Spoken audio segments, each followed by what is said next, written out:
That's honestly one of the saddest part is like for some people while they're sleeping, it gets worse. Really? Yeah, like some people just don't even get sleep. So they're feeling pain in their dreams or nightmares? There's people when they shower, it feels like the water turns into needles. Like it's, yeah. So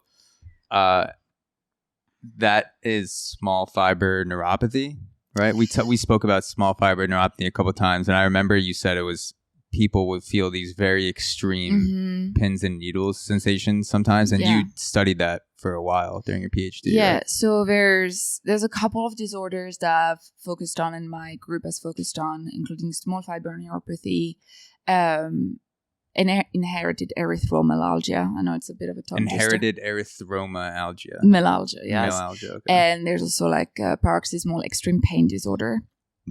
So these are like a few of those disorders that we specifically are interested in from that they're derived from mutations in those sodium channels that I talked about, those gateways.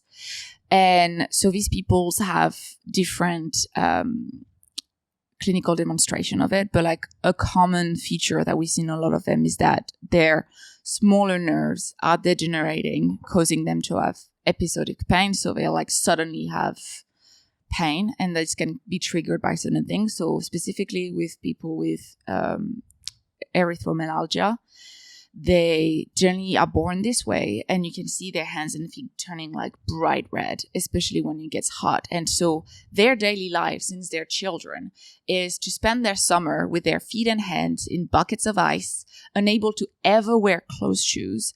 And it's just like, these are like things that cumulatively just really impair their daily activities. And that's everywhere in their body, or is that just the limbs? So it's like, like I mentioned before, like the longest nerves you have are like in your like hands and feet, the extremities.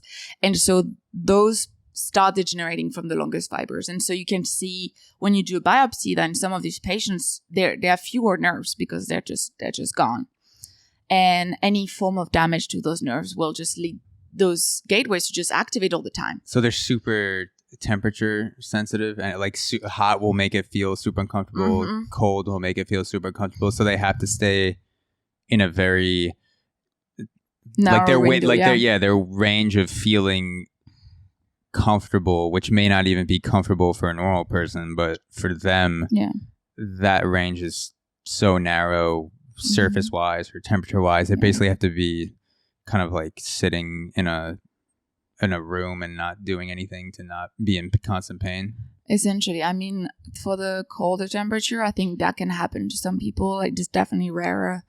But the heat-induced attacks, like pain attacks, are definitely a big thing for this particular disorder. And then for small fiber neuropathy, there's a lot more diversity in that. And similar disorders to small fiber neuropathy can, with like similar clinical demonstration, you can have from people that develop diabetic neuropathy and some other like similar disorder that leads to the degeneration of those smaller pain conducting nerves.